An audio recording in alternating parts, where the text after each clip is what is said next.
Hard, heavy, and hair. Badass music for badass listeners. With Pariah Burke. Australia's Lady of Rock, Lisa Perry is a true singing and songwriting force. With a giant 6 full octave range she puts to use singing metal, hard rock, pop, and opera, and a stage presence in the league of Vince Neil.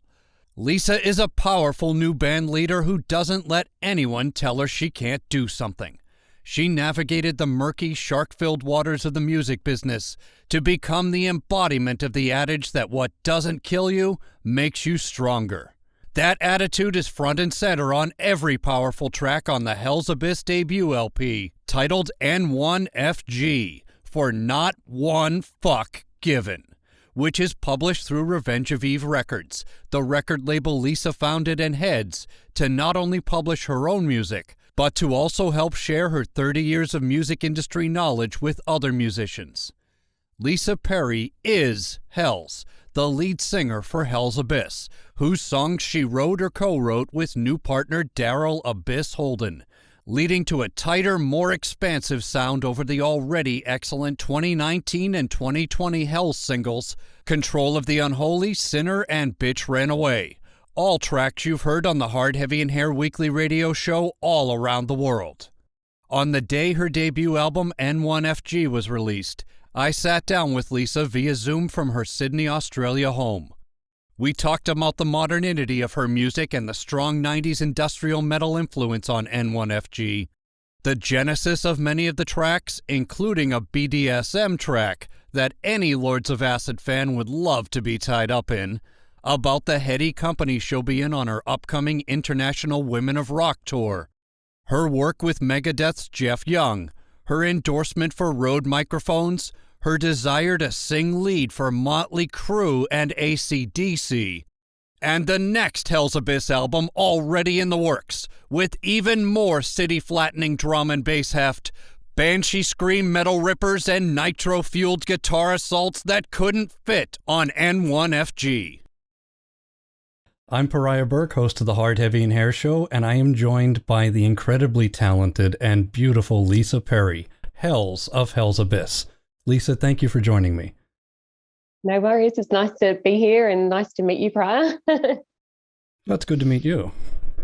So today, we're talking on March 3rd. Today is the official release of your album N1FG. Now, I know you had some trouble with Facebook promoting and everything, but other than that, how does it feel to have the album out there in the world? It feels amazing. It's been a long time coming. The album, not one flying given, I won't say the word just in case I get banned again, but is about the resilience it takes to survive in the industry as it is today, the people you meet along the way, the fraud, the love, the hate, the jealousy, everything that comes along with it. And every song is about that story. Every bit of heartache made this album. I can hear it. I've been listening. I mean, you were nice enough to send me the album a few weeks ago. I have been listening quite a few times throughout the weeks. I haven't found a single track on the album I don't want to hear. You know, I don't skip anything. Awesome. Yeah, it's a really good album. Yeah, yeah. It's fine work, that one. It was actually put together quite quickly. There's a couple of songs on there. There's one I wrote when I was 14, that was Vicious. So that's quite a long way back. We rewrote the music because I only played on the piano. And I'm proud of that we brought that one out. The rest of it we all worked on since December last year. So it's only been 3 months we wrote the album. And that was with Daryl Abyss, or Daryl Holden. He represents the Abyss. So it was naturally, we thought, with such a great partnership, let's bring Hellz Abyss to life. And we've already got a second album writing now. So it's going to be a good journey, this one. Oh, wow. So yeah. That's how Hellz became Hellz Abyss, is you partnered up with... Yeah, okay. I was actually working on Salute, another song that's on the N1FG album that just came out just before Christmas. And being a producer, I wanted to buy all new plugins, but my computer couldn't handle it and it crashed. So I lost everything. I lost all the work. It became corrupted. And I just happened to have this chance meeting with someone that I talked to a few times on Facebook about this. And he said, well, I'm a producer, and if you send me the single files of all the instruments, I can have a look at that. And within a week, he had sent it back. And I said it sounded amazing. And with me trying to work on my own and produce stuff in the past, I found I was missing that come together of each instrument being alive on its own. And he just brought it all to life. And it went from there. Then we started collaborating. And before we knew it, 2 months on, there was an album we were looking at mastering and doing final vocals and things on. So amazing. Wow. Whirlwind. Yeah. Sounds like it. Yeah. It just all came out so fast too. It was like it was meant to be, you know, and yeah. I'm hearing a sonic difference with N1FG and songs like Bitch Ran Away, Control of the Unholy. You know, I hear a little more, it's a little tighter in the newer album. Yes. Yeah, overall the production is just out of this world, so much better for me, and I'm so proud and happy with that production behind me now. I think I'm ready to take on the world. Well, with a brand new album, you will. Yeah, fingers crossed. And you said you're working on a second. Is that material that didn't make N1FG, or is it new? Or there's just new stuff being written daily. The boys are up in Queensland today having a meeting, and they're putting more stuff down to send to me. They just write like fire.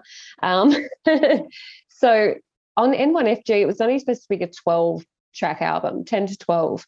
But we had so much, we ended up putting 14 on there.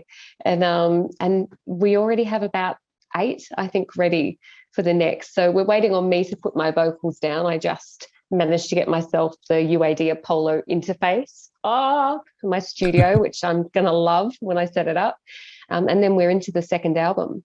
So, yeah, hopefully 3 to 6 months, we'll have another one out. Wow.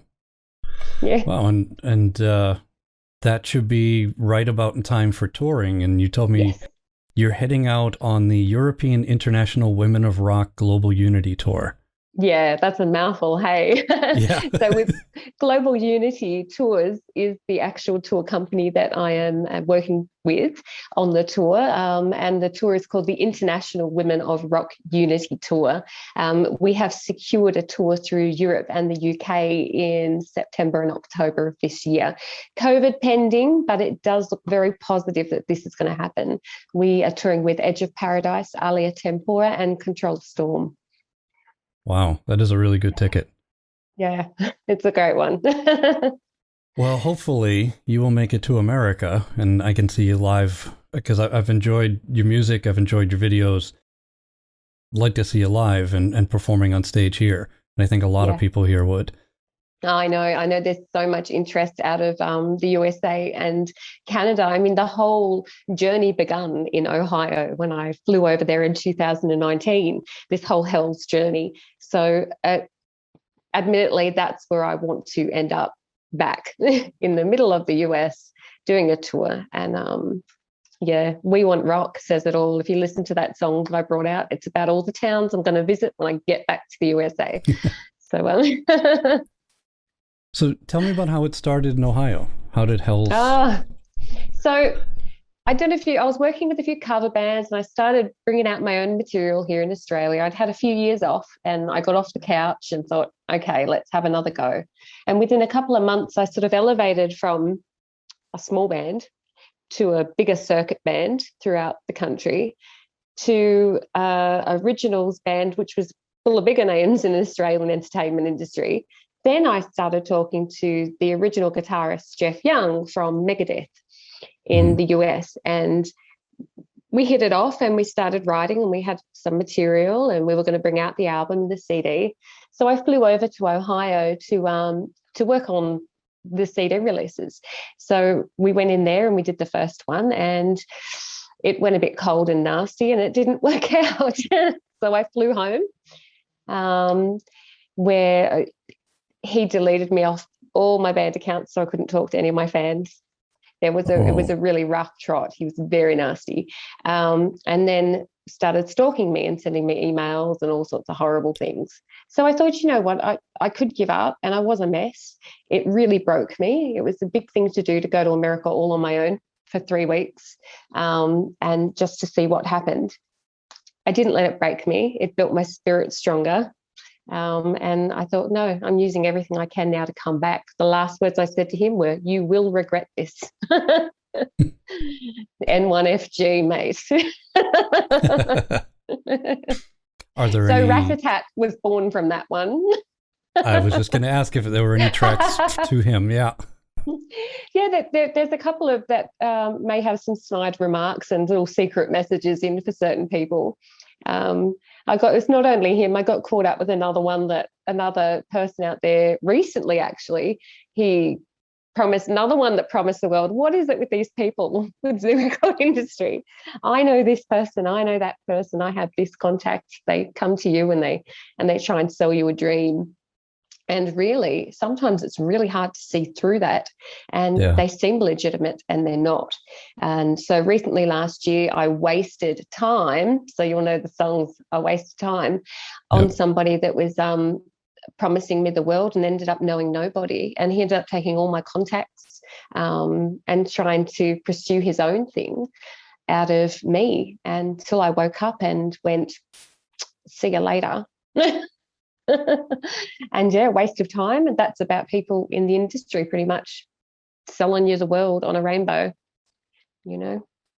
Well, I hope you don't mind my saying, but we've been friends on Facebook for a while, and I saw you going through a lot of this, and I'm really glad to see you take all of that negative, all these negative events, all this stuff, we'll just say that, and turn it into something positive and use it. I'm really glad to see that. Yeah, of course. And because it's part of the journey. And that's so at the end of the day, everything you learn, every heartbreak you ever get is a lesson of what not to do again. It's not to finish you. It's to go, okay, you learned this lesson, you're stronger now, move on, take what you know and kick ass. And that's what it's about. And who's a rock star without a bit of grit behind them anyway? Like, you got to have a story. Right. Art is struggle. Yeah, that's right. It is a struggle. The struggle is real, people. But we write amazing songs out of it. And without them experiences, what would I have to write about? Love? We've had enough of that. Like, there's too much of that out there already. Let's talk about real things that everybody goes through and people are ashamed often to talk about, but we're human and we all go through it. So let's just sing the stuff that we go through out and get through it and get over it and go around and kick ass. Guided missile, go. Right on. Yeah. So I have to ask, the song Rope Bunny, is that an experience? Or? Do you know how many people I say to look up what a rope bunny is? Oh, I know. So the song was actually written about a girl that is known to the people that are writing the album that actually like to be choked. It's about a character that has come across some of the people I know's path in life, and it's about a lifestyle that seems to be picking up a lot of speed in this day and age too. It's I'm not partial to looking up and looking into anything, but it's a fun thing right now to do. Yeah, I think a lot of it because of the book and then movie series 50 Shades of Grey. Yes. But yeah, the younger generation, they're way into it. Yeah. And the rope tying is officially called Shibari. But it's rope tying. And... I got no burns myself, I could say. But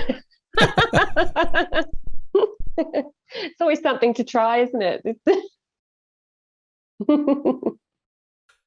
Well, I'm going to keep it on the right side of me too and just let that topic drop. It's funny how many people would actually listen to it and go, I wonder what that's about. I should have had Google it written underneath. Maybe that's why Facebook banned me. Oh, maybe. Or, maybe they thought Soul Leader was about, the guy who owns Facebook. That song originally, the lyrics in Soul Leader was originally changed to Ball Buster. She's a real ball buster. And we thought the producer, Daryl Holden, is like, no, we need to change that back. What can we do? So it became Soul Leader, Ball Buster, Soul Leader. We have really terrible names for all these songs before we actually title them too. So very, very terrible names. What was the original name for Dead Ones, which I think you dropped today as a single, right? Yeah, Dead Ones is out on the album release as a single. That one pretty much has always been Dead Ones. It's an amazing song. It's got such a, when I listen to it, I feel really Hendrix. I get a Hendrix vibe out of it. I really, just the vocal, and it just has such a moody, cool groove to it. I love it. Absolutely love that song. It's one of my favorites on the album. So, yeah, soul music. It is a very good song. Yes. Yeah. Like I said, I like all of them, but I think Dead Ones, Shoot to Kill with its the guitar work and the speed of everything. I think those are two of my favorites. But it's really tough to rail down. Yeah, Shoot to Kill's great. That's a real what is it? You shoot to kill and I'll shoot to kill you. So it's like you try and take me down, I'm going to take you down. You better hit me good the first time because I'm going to come and kick your ass. Better knock me down. And that's what pretty much that's about. It's a real when I was writing that one lyrically and melodically, I really felt this whole AC/DC vibe in it. And I thought, okay, let's go with that. Shoot to kill. Yeah, love it. Yeah, that's exactly what it put me in the mind of. Yeah. It's got a great song. Yeah. So I'm also hearing a lot of 90s industrial and new beat on the album. Are you influenced by...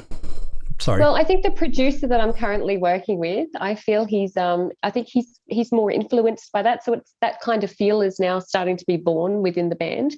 It's all about who you're working on, what everybody puts together. So it's just another vibe that's coming out of it now, and I kind of like it. I like the 90s. So I do too. It's there's some strong KFMDM influences and a lot of Lords of Acid, but it's not a clone of them. It's just influenced an evolution. It seems to me. Yeah. And I was a fan of both of those bands and the other industrial metal and new beat of the 90s. So that may be a big part of why the album appeals so much to me. I think it'll appeal to a lot of people because of that. Yeah, it has a lot of directions to it, the album, I feel. It's sort of acceptably in one bubble, not too much to the left and right or into different genres, but it sort of pulls a lot of different things into the one. It changes from Dead Ones to Liar. So you'll say the change from that song to Liar, there's a completely different feel and influence going on. And I enjoy that. I think in the past when I've tried to become who I was, people would say, oh, who do you want? Do you lack direction? What are you after? But I think the great thing about Hellz is that I'm being accepted as everything I am as my own genre. And that's what I'm loving at the moment. People are understanding that as something new but something familiar. And I think that's the key to being successful in the industry is being fresh, but being familiar. There's something that has to grab. So I think I think there's a lot of good stuff in Hellz Abyss and N1FG. Yeah, it's accessible, and once you've got people on board, you take them in a new direction. Yeah. But that's something to grab onto. That's something familiar. Yeah. Familiar is all about the success of things. If people feel familiar to anything, they're more likely to stay with it, to go with it. So, it's good to have a little bit of that. Yeah. So who would you say are your main musical influences? Oh, me. I 100%, I'm always Freddie Mercury with me. I absolutely adore that man. He embodied everything I think an amazing genius musician performer to be.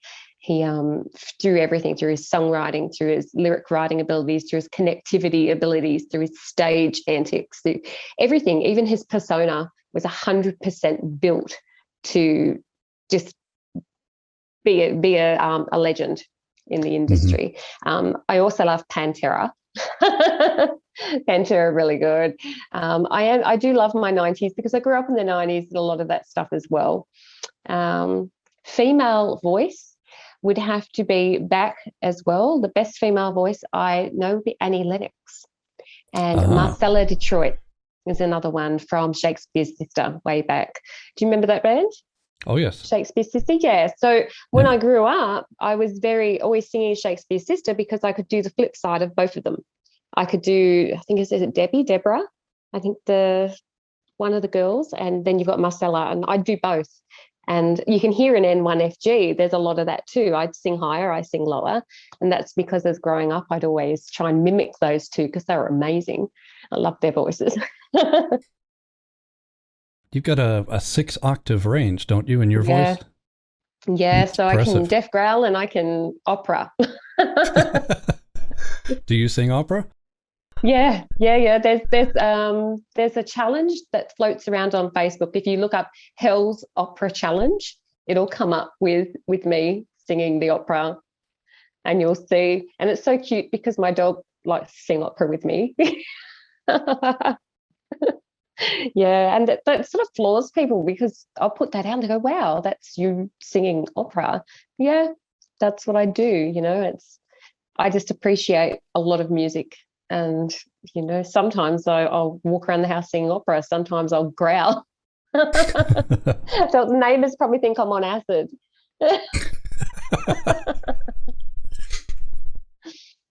That's quite a range and quite a not just a vocal range, but quite a range of things you sing. Jumping to a totally different subject here, but if you were going to be in a supergroup, what other musicians would you put together in that group? Oh, that's a hard one. I've sat there and thought about this many times. I wish I could go back and can I bring people back from the dead? Certainly. Yeah. Okay, well, I want Bonham. I've got to have Bonham on the drums. Definitely. He's got his seat up the back there. Who would I want? There's so many. I love so many bands and people from the past. We could have a Brian May, I suppose. We could take a Brian May for guitars.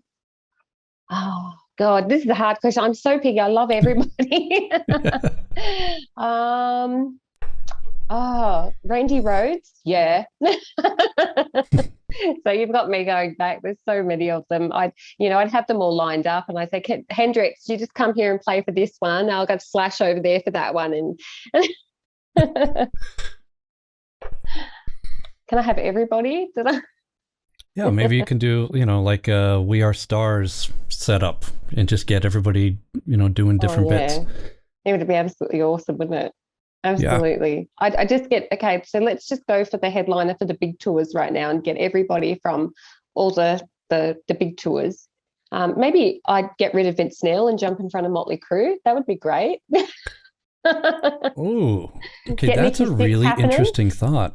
Yeah. Yeah, because Nikki Sixx, definitely, I'd have him. And Tommy, I'd have Tommy. Yeah. I'm trying to imagine your voice on Looks That Kill and Smoking in the Boys' Room. And, yeah. Did you ever sing any Motley Crue songs with your cover bands? Yeah, we used to do Kickstart My Heart. What else did Smoking in the Boys' Room? There was another one. I'm trying to think of what it was. I can't even think. Yeah, but there was a few that we used to do. A few of the classics. Yeah, that would be an interesting. Oh yeah, I'm after it now. Let's chase it. And AC/DC. I'd love to front AC/DC too. That would be great for a couple of songs. My goal is actually to get on support for AC/DC. That would be my major goal. I'd love to do that. That'd be amazing. They tend to take some Aussie bands on for support that they that are out there, and Hey, if you're watching, Hellz Abyss all the way. Shoot to kill. Well, maybe when things open up this year, I know, they haven't toured yet in support of their new album. Yeah. Was it Power Age? Yeah. Same as Kiss. Kiss were actually mentioning that they're coming over to Aussie now, so they're re-establishing their tours. So maybe. That would be a pretty high-profile opening gig. Yeah, they wouldn't let me.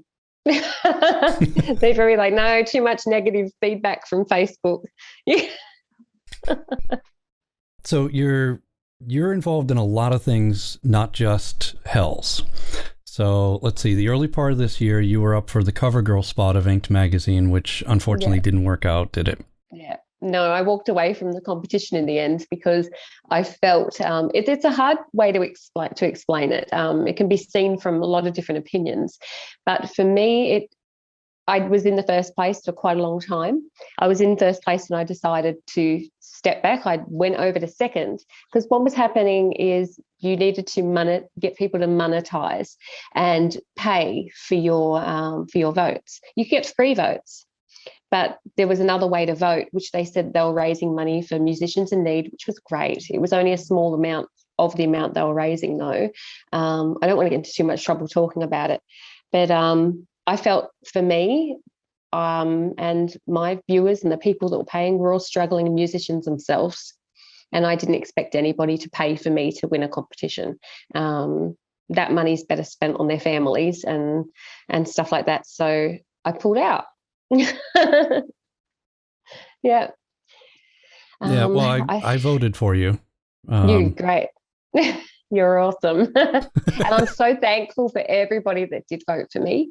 But yeah, unfortunately, it became more of a competition about people spending money and the photos to get people to vote of girls.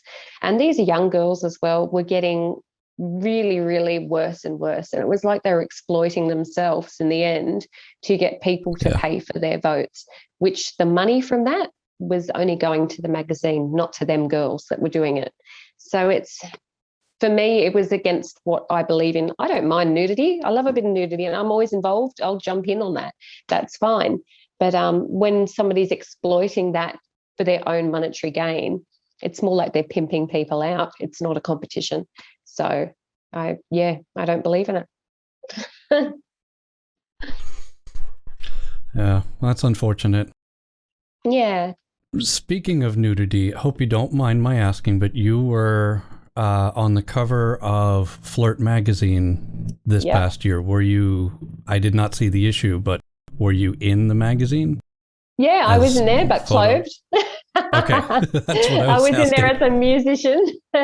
Yeah, no. So my photos were quite tasteful. I was in the edition to advertise Hellz, and I was also advertising the amazing guitar company that endorses me, Olympus Custom Guitars. So I was modelling their guitars, and I ended up with some pretty cool. I had pants on, and ended up with tape, duct tape. Performers, everything is duct tape. So I thought, that can be my Flirt outfit. Get a good wax after too. Pretty well. Yeah. So you've got quite a few endorsements. You're also endorsed by RØDE Microphones. Which I am a fan of myself. I'm using the NT1 here. Nice. Yep. Which RØDE mic do you use, or mics? Yeah, so I have an NT2A and I have the NT1 as well. RØDE have sent me both of them, so I just have them working around and I use them in the studio. N1FG was actually recorded on a RØDE. Absolutely love the microphones. They're so warm and nice. Clarity is beautiful, and the background noise is just a minimum. There's no hum or hiss they're a great mic to record on. I can't wait to try it through the UAD. When will you be trying out that UAD? Do you know what? I was hoping to be trying it out this week. Check it out. Here it is. Look, this is my UAD. Nice. Still in the box. Yeah, I know. I was admiring the photos you put on Facebook about that. It sits here in front of me like a Christmas tree on the table. I really want to set it up, but with all this drama and all the promotion that I've got going for the album, I've got that one here too. The album this week that's come out, the N1FG.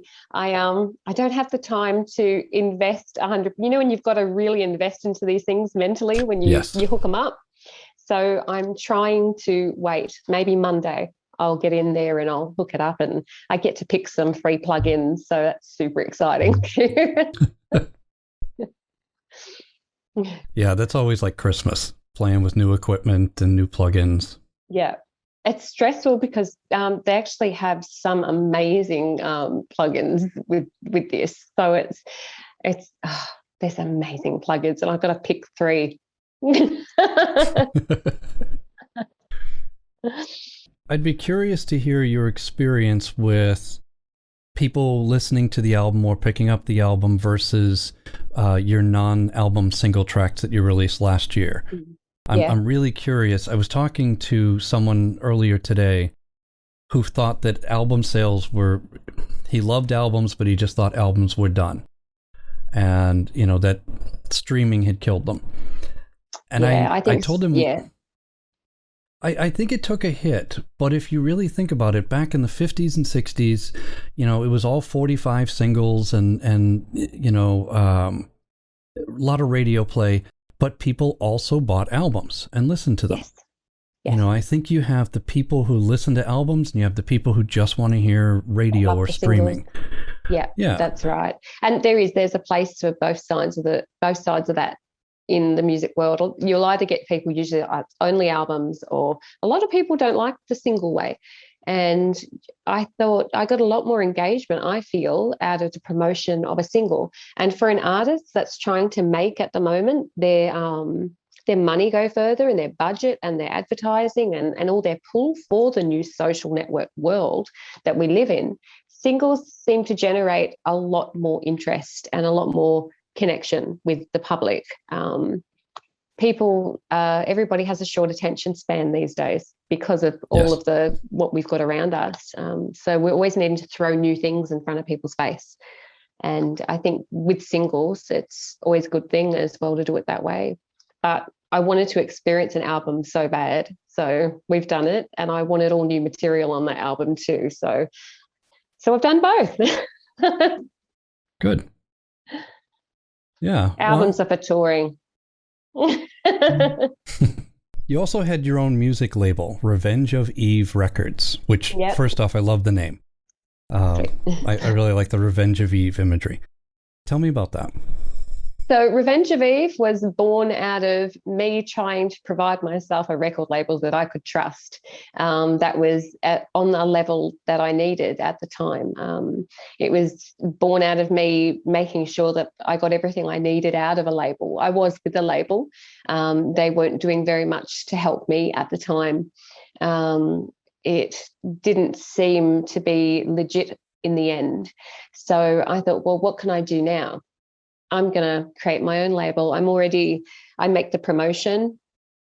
I submit and upload all the music myself anyway.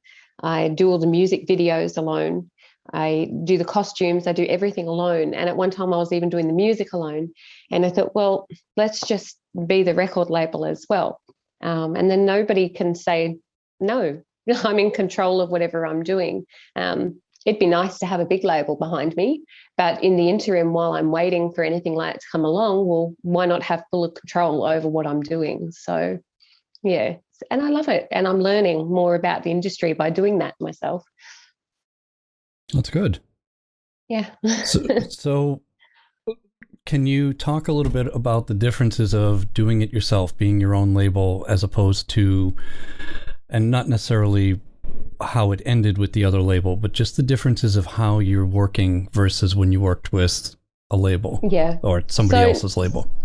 So now when I prepare and I've got a release, I know it's actually going to go live on the day that I say it's going to go live. A couple of times with the label, I would sit there a day or two after the release, and I'd look up on Spotify and on iTunes, and my single wasn't even there. So I was let down a couple of times in that way. And also, if I want to collaborate with somebody at the moment, I can collaborate without having to ask anybody. I don't have an album to write within the next, or 3 albums to do for anyone within the next 6 months. I can take my time and do that as I wish. And I just, it's about freedom, I suppose. It gives me more freedom to do what I want to do and write what I want to write and be me at the end of the day. And I think people, when they take away what you are, can take away a lot of the spark of what you actually have, you know. So yeah, let's build it and do it on my own. Right on. Would you recommend that other artists explore creating their own labels, self-producing and self-releasing music? It's definitely worth it. I say, yeah, why not? If you're out there and you want to release a lot of material and you want to have full control over your material, you want to see what you're earning, you want to have 100% your parcel in your pocket, do it yourself. Yeah. But it's hard work. You do have to take on a lot of responsibility. Your artwork, your videos, everything, you need to sync it all up into one. You don't have any help. Sometimes Facebook lets you down. Yeah. But and there's nobody to call on the end of the day to say, why is this wrong? You have to be completely responsible and completely committed to your project to make it work. I try and stress a lot to a lot of bands to go out there and take the time. Even now we're in a bit of a downtime, so a lot of people are writing, but take the time to learn how to maybe produce some promotion yourself and maybe do a video yourself, and find other ways to deal with it and learn how to become more of your package so you're not off shipping your stuff to somebody else. I think at the end of the day, a bigger label eventually would be interested in somebody that is doing a lot of work and looks like they're really invested in what they do, you know, and hopefully that, you know, that comes across like that too. Not just he's a mad woman.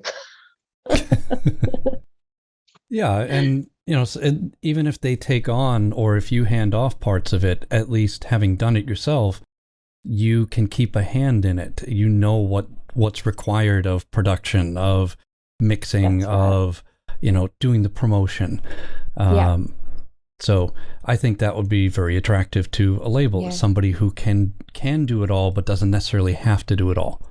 Yeah, that's right. Assist. That's right. And, you know, I long for the day where I can sit back and stop doing as much as I do. I'll get up at 5 in the morning and I work till 11, 12 at night. And I don't stop work on projects. And I've been like that for almost 2 years now.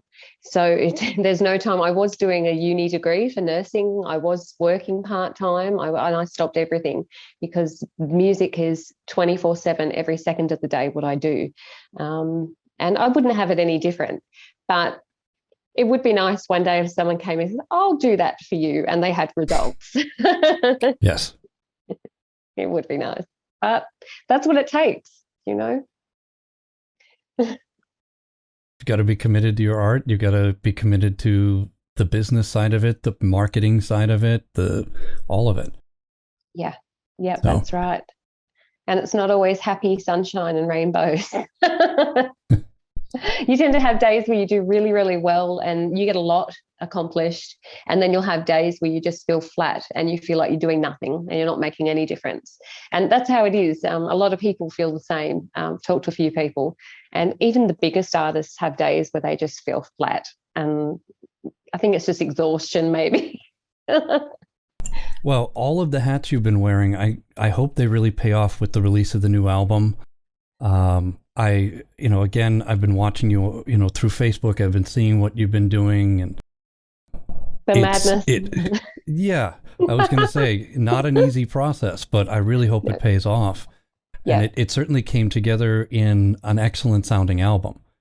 Yeah, I think right now I'm in a position where I've got a really good material there. I've got we've got 2 years of building the Hellz project up to Hellz Abyss.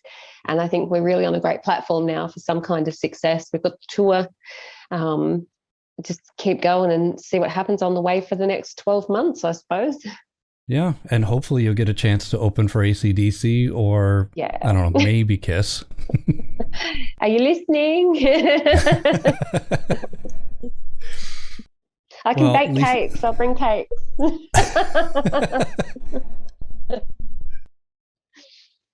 Lisa Perry, Hellz, thank you so much for joining me on the show and taking time out of your schedule, especially on today, album release day, to talk to me. I really appreciate it. Thanks. No, it's been awesome to be here. So tell me where people can hear the album, where they can check you out. What's your socials? What's your website? Yeah. Okay. So if you go onto Facebook, you can catch me Hellz Abyss at www.facebook.com/Hellz Abyss, or at Hellz Abyss. You can look us up that way. You can also go to the website. You're right. Oh, sorry. Let me interrupt you. And it's Hellz with a Z, not an S. Yeah, Hellz with a Z. That's the way. So Hellz Abyss at Facebook for sure. You can also go to www.houseofhells.com, and you can find the album to buy the hard copy there as well if you'd like the hard copy signed and numbered straight from my table. You can also find us on Spotify, Amazon, iTunes, and all great streaming services as well. Okay. I'll make sure I put links to everything you just mentioned in the show notes on pariahrocks.com for this show. Sweet. Sweet. Thanks, man. Of course. All right. Thank you again, Lisa. And again, I wish you all the success in the world with the album and with the project. Cheers, and the next album you're working on. Yeah. Fingers crossed. Let's bring it out and do it. And soon I'll be touring and get to America. Yeah, if we can ever get our stuff together and reopen our borders. The whole world, don't worry, we're all struggling. The struggle is real. Catch you soon. Thanks. Thanks heaps for having me. Yeah, absolutely. Thank you, Lisa. No worries. See you later, man. Bye.